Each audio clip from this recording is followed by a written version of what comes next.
All right. We're going with Bruce Lee or Chuck Norris.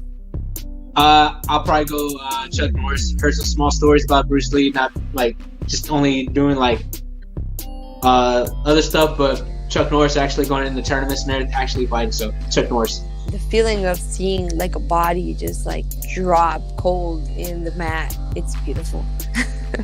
It's just you applying the technique and seeing that, and it's just one touch. It's just 1 second, and the body just drops cold, and the person cannot move. Everybody says you get your top 5 athletes out there. On the basketball team, you got Barkley, you got Jordan, LeBron, Kobe, all that. Who's your top 5 fighters? You walk into anywhere, ain't nobody fucking with you guys, knocking everybody out.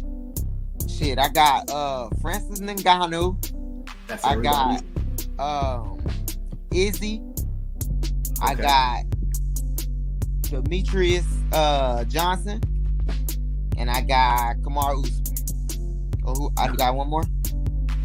No, you included. You included. So Nikes or Jordans?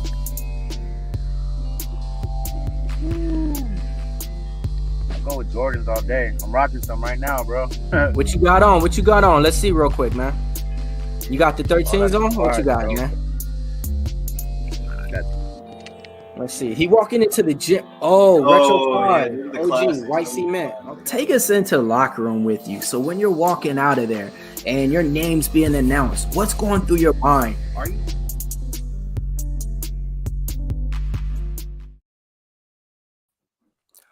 Do you bet UFC? Are you profitable at it? Do you need some tips? Hey, don't worry. That's what we're here for. Millz presents Caps the Capper, presented by Pub Sports Radio, produced by my man Big Show Picks. Hey, we got a whole new segment coming out. I'm going to be interviewing some of the hottest cappers out there, some of the best gamblers, some of the most profitable money makers out there, and getting their tips, and trying to see how we can, maybe get on the winning side with them and see what's their favorite bets and everything like that. So this week, I got a special guest. I'm talking about a special guest, coming off of a really an impressive week in MMA, man.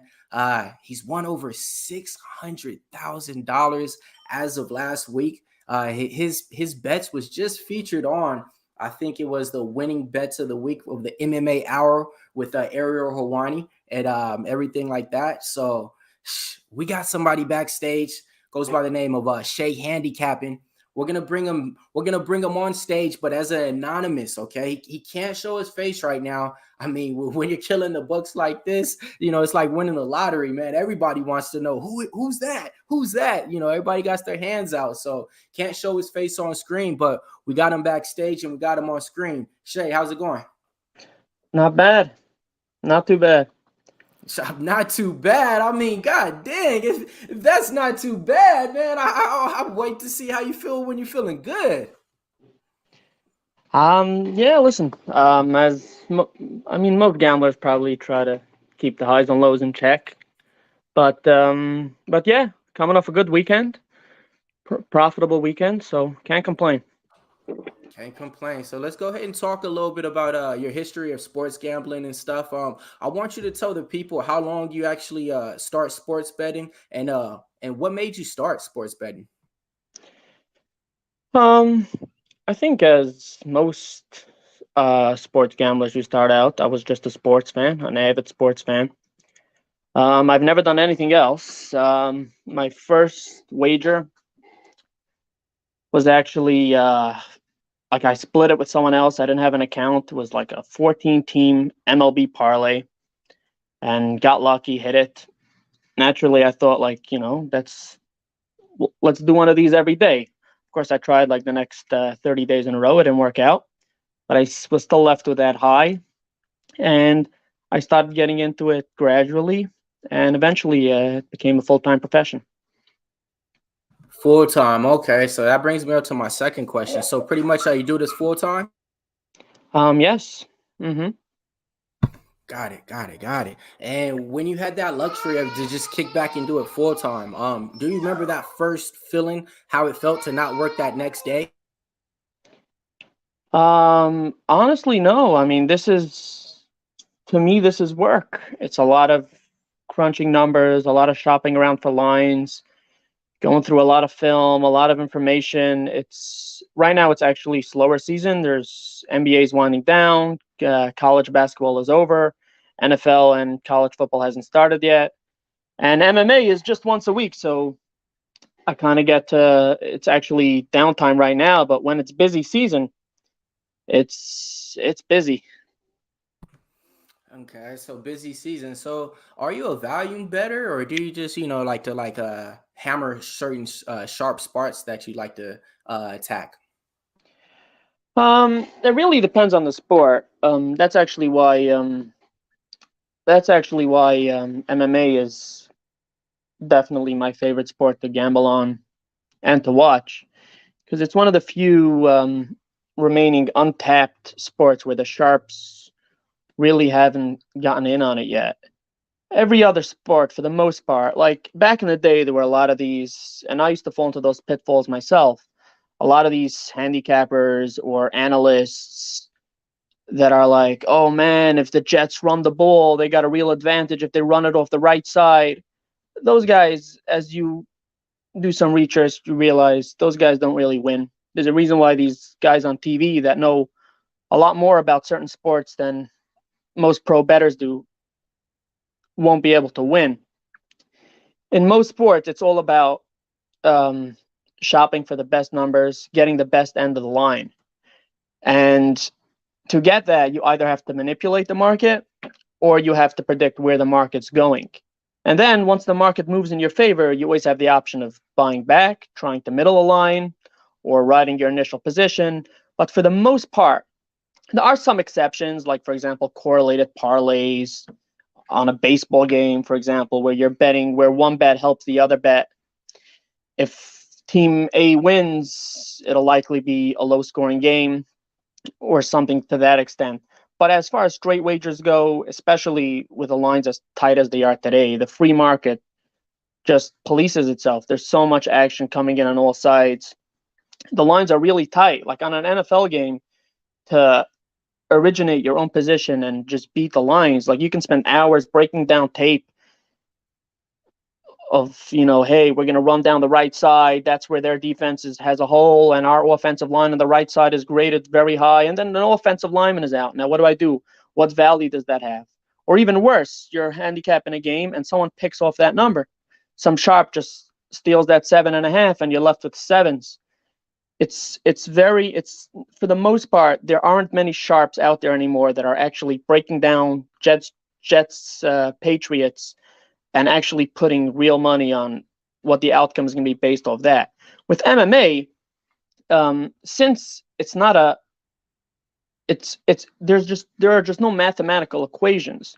A sharp can't come in and be like, based off, there are no stats, there are no data. It's two dudes locked in a cage, very often very different stylistically, where you can be a lot better. You may have won 10 fights in a row and you can be a great kickboxer, but some kid with some college wrestling and not much else can take you down and dominate you in one area. You will lose that fight.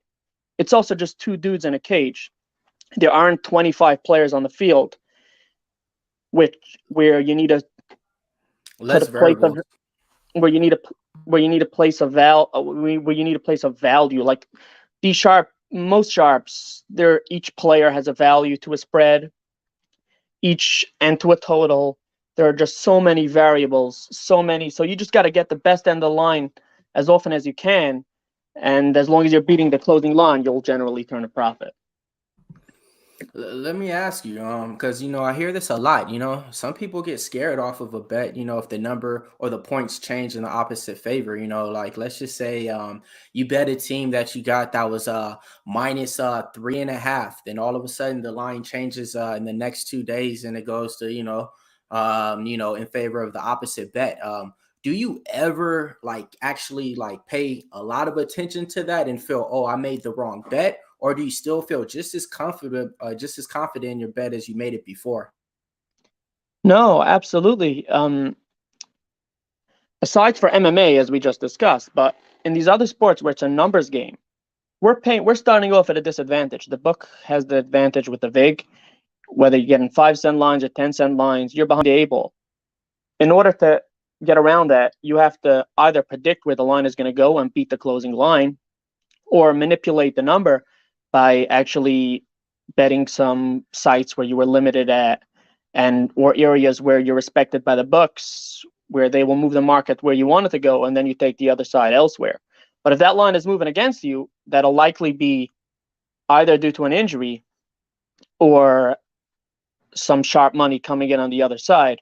The line doesn't just, unless it's just in a rare instance where the public is just hammering the other side, you may have been on the correct side, but I would still look at that as a failure because I did not get the best end of the line.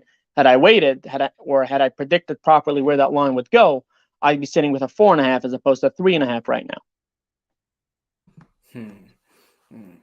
And let me ask, so when it comes to MMA, is there a certain type of fighters that you target to bet on? Like, some people have favorite fighters that they like to bet on, like a wrestler. Some people like to bet on women's MMA because they think it's at a higher rate for the favorites to win.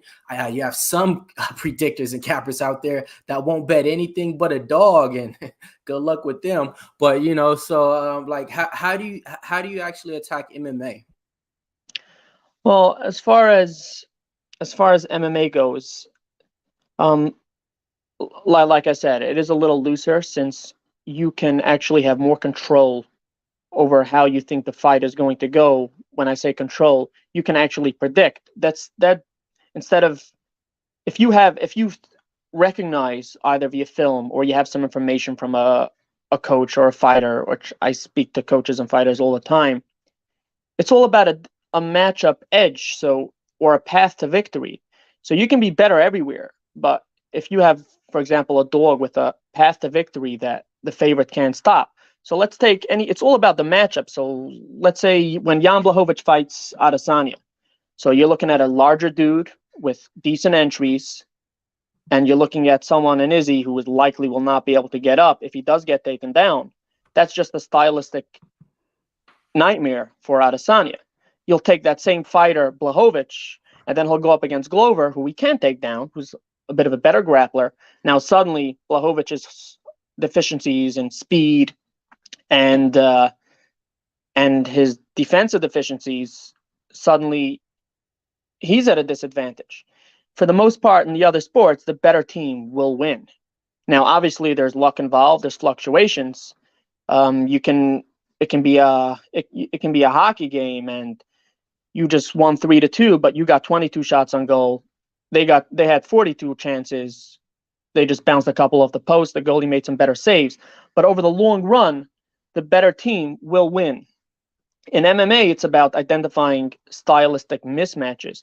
And then by that same token, if you have a favorite where you're like, there's no area, he's plugged all his holes, there's no area where his opponent is better than him, you have to be able to take the fight somewhere where you have an advantage. So we're looking at the opponent's possible advantages or lack thereof, and paths to victory on your end. It's all about paths to victory. So you kind of okay. So, but again, like you're asking me like if I have any specific fighters that I like to bet on. There's no such. Most pro gamblers will tell you there's no such thing as a correct side. Like my buddies will ask me, "Hey Shay, who do you like today?" I never like anybody. Give me the number, give me the price, and I'll tell you who I like. You have to have a chart with your value before you look at the lines. You should be setting a price of.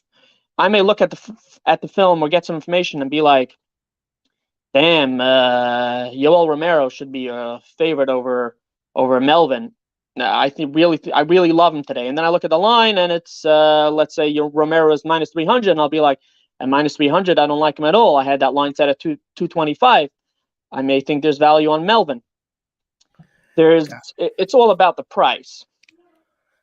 See, okay, all right, I understand clearly because you got a lot of gamblers and cappers out there that go off of the price, that say exactly that words. Hey, let me see the price first. They cap it first in their mind, even if it's a score, and they have it set at a certain price to where if they capped it at over 216, and if the over is 214, they're like, all right, I'm on the right side, So absolutely. I mean, you can't give me a fight. You can't give me a hypothetical matchup in the world where at the right price, I won't take the opponent. I'll take Millz versus Ngannou if you give me 1,000,000 to 1. Maybe Ngannou hits you with an illegal knee, yeah, and he gets DQ'd. Like, everything is possible. You have to have a price on it of what you're willing to pay, and on the flip side, what you're willing to earn by taking a certain bet.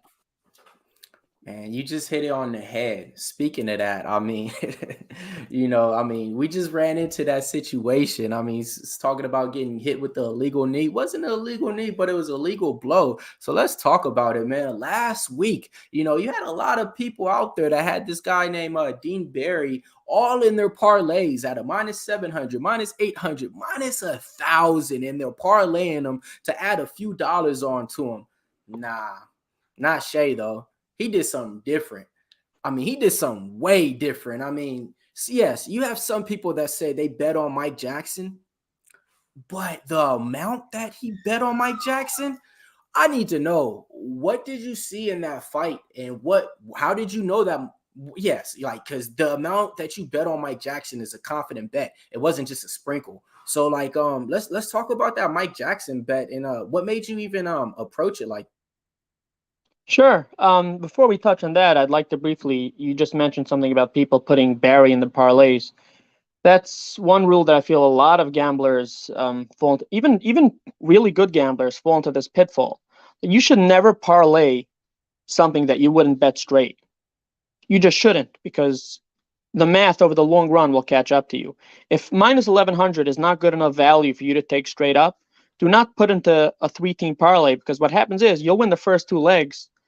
You'll have $100 parlay to win 10,000.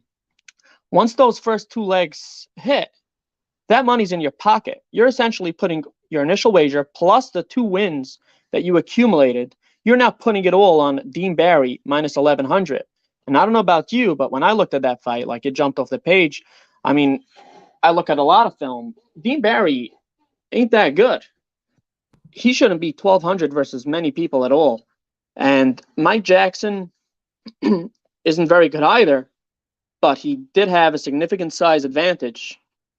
And it's just about the value. When I was, like we were discussing previously, when I was trying to project that line, I had Mike Jackson at around the +450 range. When I saw +700, that just screamed value at me. And over the long run, it doesn't matter if you're taking -1,000 or +1,000. Over the long run, the math will always add up. And if you're on the right side, if you're taking a -1,000 play, but that play is going to be hitting at 96% of the time, you play that 100 times over a year, you are going to earn money. If you're Correct. taking a +700 play and you believe it should be +450, you think your fighter has a 20 to 22% chance of winning. And as long as you are correct with your numbers, over the long run, the math will add up and you will come out on top. But still, Mike Jackson, like, I mean, like, what did you see in the camp? Like, yes, like, yeah, did you, or let me ask, like, do you listen to certain predictors that, maybe help influence you too, like that? Because I do know that, you got some sharp people behind you, some few UFC fighters, you communicate with too. So, like, what was it? Like, yeah, was that one clearly just on the value? Just on the value? Absolutely. I do. Another opinion never hurts. It's always good to get to see if different boards align with you. One of the best out there as far as well, there are a lot of coaches and fighters that are similar to the TV analysts, like we discussed before, that are very good at what they do. They just aren't good at making money off it. Initially, like, I work with a lot of coaches or fighters sometimes. It's usually it's just simple stuff. Like, you'll have this coach who's really good, but I'm speaking to the guy and I'm asking him, hey, how are you going to attack this fight? He's like, oh, we're going to win via submission. Like, bro, your fighter is a -300 favorite. If you take him via decision, it's +150. To land a sub, it's +600. Either the books are wildly off or you're just not attacking this fight correctly. So we kind of go hand in hand and we help each other out. So James Krause, for example, from Glory, is one of the few, let's say, coaches that has an eye for actual value and knows how to use his knowledge for actually winning money on wagers. James Krause is a very profitable MMA bettor. Yeah, he actually has shows with James Lynch and Nick Kalikas, I think, something about sports betting. Yes, he does. He's new to the numbers aspect of it and the value side.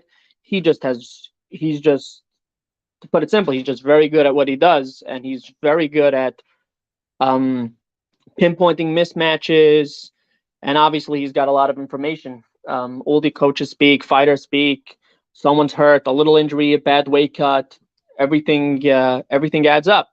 But I'll move a lot for other people. So, for example, as long as you're good at manipulating a line, if you think you can, if someone wants to play the Minnesota Timberwolves under 213, and I feel like I can move that line to 215, I will move that play for somebody else. I will bet the wrong side at a couple of outs to move that line. Damn. I will play the 215 and then hope it lands in the middle or something like that. And vice versa. I'll play with other folks. And again, as long as I'm getting the number I want, I'm happy for them to make an extra couple of pennies along the way. And I'll play into other people's accounts or different people at the counters or wherever it is. But it's all about helping each other out. But definitely you want to have a good circle. You want to have people you trust. And you just want to bounce things. You just want to bounce information off someone else. If a couple of guys you respect have a similar value on a board, if I have a plus 450 on Mike and someone else has around the same, then odds are we're not all crazy. Sounds like a line mover for real. Wow. So what about DK? What about FanDuel? What about Prize Picks? Do you do anything like that? Well, sure. It's all about finding an account where it's all about getting paid for your information.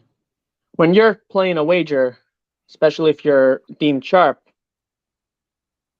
the books are going to move the lines off you. You don't want to get down $2,000 wager and have that line move. Sometimes you do if you want to eventually take the other side. You use those accounts for, obviously you have to mix in a healthy amount of sharp action as well so they keep you on the list as sharp. But you don't want to, when you get down on a position and that position is going to move, you want to fill that position before it actually moves. So it all depends on what account you have good limits on. Obviously it's ideal to shop around and get the best price. You can, if you really do the homework, there are folks that make money on arbitrage simply by betting a plus 140 at one side and getting a minus 135 on the other side. But you definitely want to be shopping around at bare minimum. If you're not moving that lines or predicting where the line's going to go, at bare minimum, you want to make sure that you're getting the best price. Yeah, that's something I found myself in that category. I call it, yeah, you said arbitrage better. What I do is same thing sometimes. I might take a money line baseball team minus 130 and then take the alternate line with the other team at plus 1.5, and parlay them with the same fighter that's going to be fighting that Saturday. If I think it's going to be a close game to where they only win by 1 point, to where, a lot of times, 65% of the times it comes out to where, we do cover with those bets and stuff using alternate lines. So I find myself sometimes in that category. Absolutely. I'll target those as well, but it's very important to have a chart and have a real clear value system where so for example, sometimes I'll have a bet from someone else. I'll get a Memphis Grizzlies -5. If I see a minus 170 money line elsewhere, I'll take that minus 170 money line. Or same with alt lines or baseball. If there's a total, say there's a total of 11, it's in Coors Field, which should lead to a lot of variance. There should be a lot of runs, which means more scenarios. When there are more scenarios and you're getting, let's say, a minus 140 Colorado money line, but you're getting a minus 1.5, say plus 140, that's an 80 cents discrepancy on a total of 11, which should lead to more runs and more fluctuation in the result, meaning there should be more 2-run wins, 3-1 wins, 4-1 wins. There are just more runs being scored. There are more possibilities out there as opposed to like a 6.5 total or a 7 total. Odds are your team will win by more than one run less often. But as long as you have a value chart, you can make money that way as well, simply by finding off lines. And you will find those, because books, if a book gets hit, a sports book gets hit with, say, a Memphis -5 position, they're going to move that to Memphis -5.5. The money line at most books will not follow along. So you're still, if you can identify, hey, that money line was still a -5 money line. Now that spread has moved to 5.5. You can grab that money line and get around 10 cents in actual value and real value better than that 5.5. Man. Yeah, if it was just that easy, if it was just that easy. What about, let me ask, one of the owners of Pub Sports Radio, he's anonymous for killing it in soccer. I think he flipped over like 80,000 in the last 3 months of last year. He does a lot of double chances and stuff like that. Do you find yourself betting on soccer? Rarely.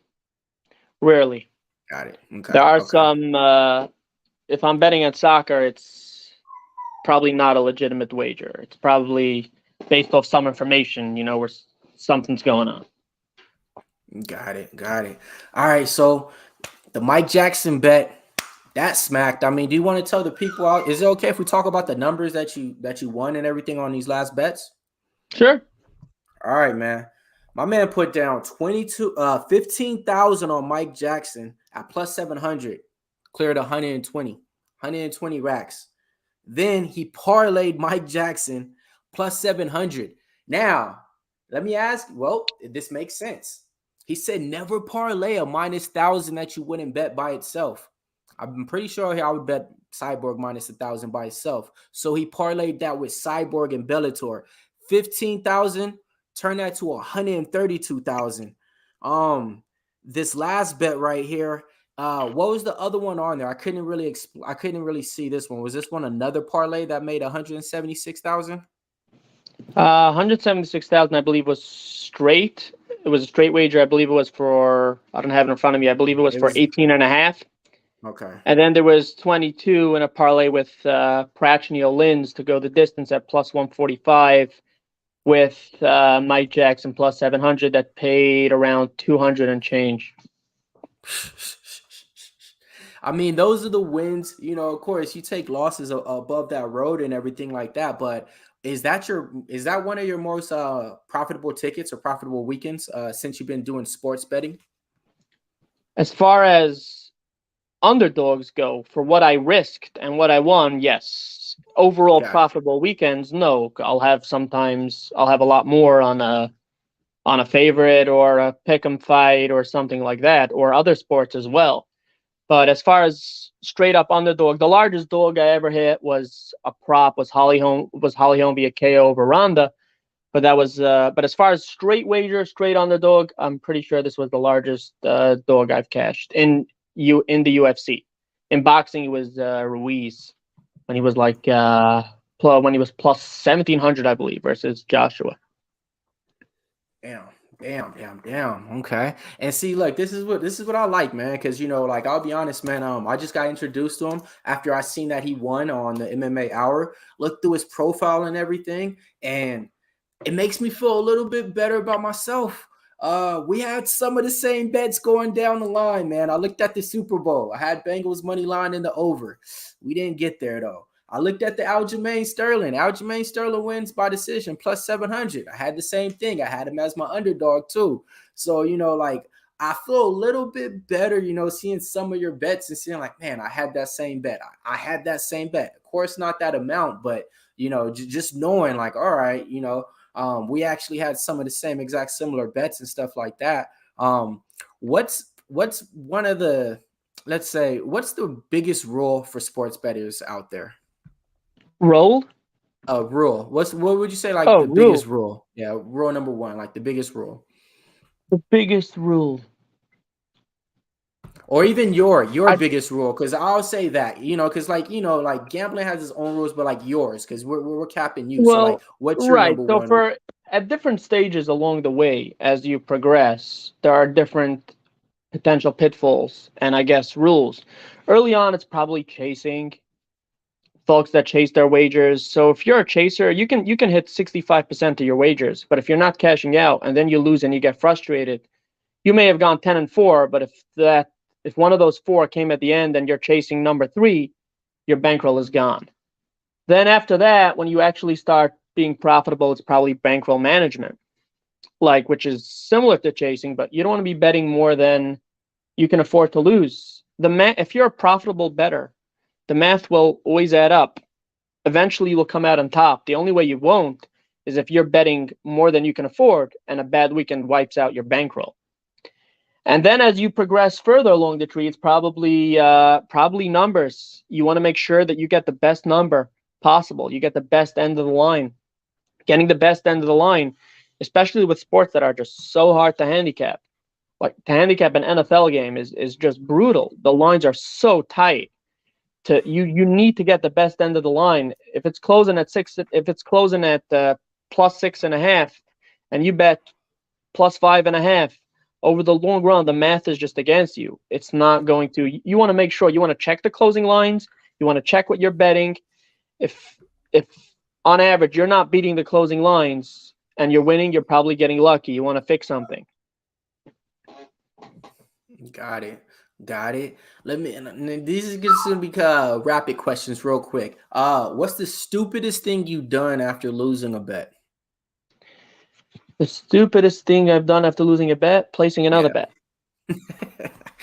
All right. Oh shit. What's your most prized possession to purchase after winning a bet? Like some people might just get a vacation, a yacht. That's definitely it. Always a vacation. Like I'm not looking to buy myself nothing. Just get me out on the beach somewhere and let me relax for a couple of days. That's definitely number one on the list. Got it. All right, man. So yeah, man, we're gonna wrap this up.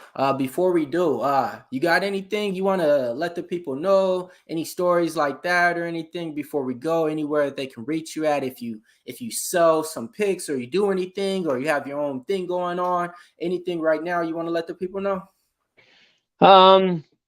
Well, I'm not really selling picks right now, but if you want to make money, and you have a decent account or a decent out, definitely feel free to hit me up on Twitter at @handicapping.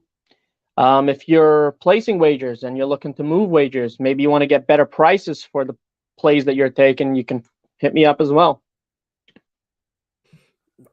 There we go. Oh man, so you got some stuff cooking up for this week too for this UFC card? Yeah, sure, absolutely. Got it. So I have a couple of closed positions. Positions that are open mean I'm trying to keep it quiet because I'm still trying to get down before the number moves. Let me see if I have anything closed right now. Yeah, the Arlovsky fight, I'm pretty close. We're pretty close on the Arlovsky fight. So I like the Arlovsky fight to go the distance, and I like Arlovsky via decision a lot. Like Arlovsky is really later on in his career. He really doesn't commit to his strikes anymore. Doesn't sit in the pocket very long. He looks to touch, and Collier is pretty rudimentary. Like he can get hit, and unless he finds Arlovsky, I feel like he's probably gonna wind up on the wrong end of a decision. Got it, man. So hey, that's 2 plays right there for the people out there. If you guys are listening to it live or if you're watching on the replay, man, that's 2 plays to get you paid right there from Shay right there handicapping. So, and if you hit, go ahead and give him some give him some love on Twitter or something like that. Hey, so I just want to take this time right now to let everybody know, yes, we will be doing this weekly, getting up with the hottest cappers, hottest gamblers, hottest money makers out there. This week we had Shay handicapping, stepping in with Cap the Capper, making over 600,000 in MMA bets over the weekend. Just this week. I mean, god damn, man. Hand clap for that. Motivation for me. So we're going to be wrapping it up right now. Until next time, everybody hit that like, hit that subscribe. Pub Sports Radio, F the rest out. You know we the best now.